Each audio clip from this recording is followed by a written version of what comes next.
Pemirsa, seorang konten kreator di Jember, Jawa Timur ditangkap setelah membuat konten yang menistakan agama.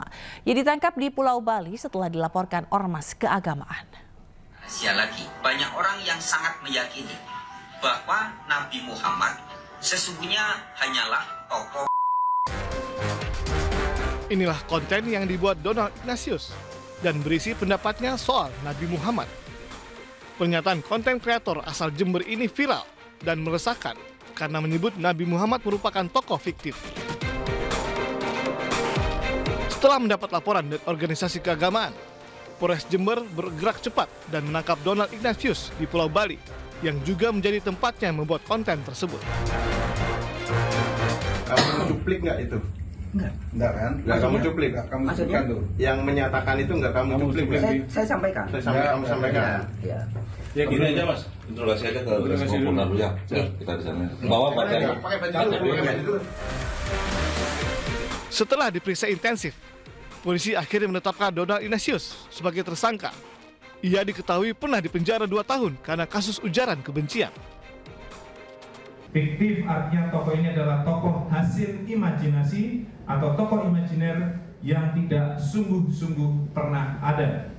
Dan tidak lama berselang video ini viral dan mendapat banyak kecaman dari masyarakat di Kabupaten Jember dan dikhawatirkan menimbulkan permusuhan dan kebencian di masyarakat, terutama bagi umat muslim yang dikhawatirkan berujung pada tindakan anarkis. Untuk tersangka ini asli Jember dan bekerja di Provinsi Bali. Untuk mempertanggungjawabkan perbuatannya, ia dijerat Undang-Undang Informasi dan Transaksi Elektronik dengan ancaman hukuman 6 tahun penjara. Dari Jember, Jawa Timur, Bambang Sugiarto, iNews melaporkan. Pemirsa, seorang karyawan sebuah toko bangunan di Padang, Sumatera Barat diringkus polisi usai mencuri uang majikan di tempat dirinya bekerja.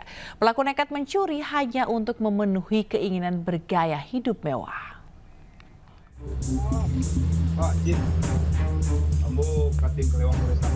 Tim Klewang Satreskrim Polresta Padang mengamankan seorang karyawan toko bangunan usai diduga mencuri uang majikannya di tempat dirinya bekerja. Wanita muda berinisial B usia 24 tahun ini dilaporkan pemilik toko setelah mencurigai adanya kejanggalan dalam proses keuangan. Pemilik toko mulai curiga setelah menemukan selisih antara laporan keuangan dan uang tunai yang ada di kasir. Usai mengecek kamera pengawas, terekam aktivitas pelaku mengambil uang dari laci kasir tanpa izin. Kepada polisi, pelaku mengaku nekat mencuri karena ingin memenuhi gaya hidup mewahnya tanpa harus kerja keras. Jadi si karyawan tersebut cewek atau perempuan yang telah melakukan aksi pencuriannya yang terekam CCTV yang sudah sekian kali, belasan kali yang bersangkutan untuk mencuri uang di kasir. Kerugian di total sudah kurang lebih dari 200 juta rupiah.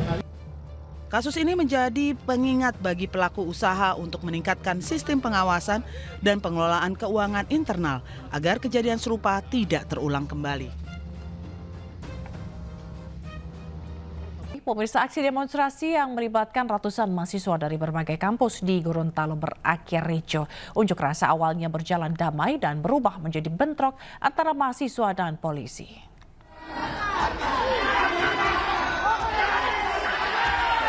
Aksi unjuk rasa mahasiswa yang tergabung dalam aliansi BEM Cipayung Plus di DPRD Provinsi Gorontalo berakhir ricuh pada Senin sore.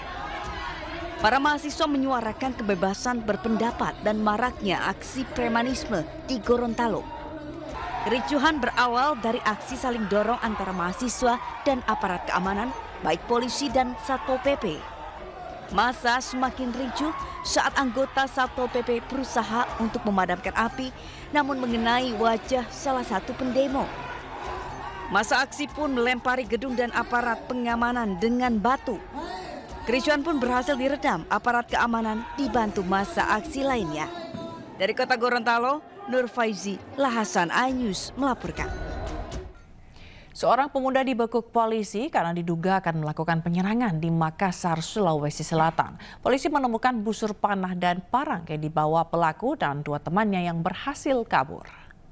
Busurmu ini, busurmu nih, busurmu. Mana paramu tadi? Mana paramu? Paramu mana? Nunggu Pak. Mana paramu? FR 17 tahun tidak berkutik saat dibekuk polisi di Jalan Adiaksa Baru, Kecamatan Panakukang, Makassar, Sulawesi Selatan. FR diduga akan melakukan penyerangan dengan busur panah. Pasalnya, polisi menemukan busur panah dan parang saat berpatroli untuk pengamanan wilayah. Menurut polisi, saat terjaring patroli, FR tengah bersama 2 temannya yang membawa parang namun berhasil kabur. Saat diperiksa, FR bukan merupakan warga Panakukang. Hasil interogasi diketahui bahwa sekiranya tidak ditemukan oleh anggota opsional, maka mungkin terjadi penyerangan untuk di wilayah khususnya di jalan sekitaran Adiaksa.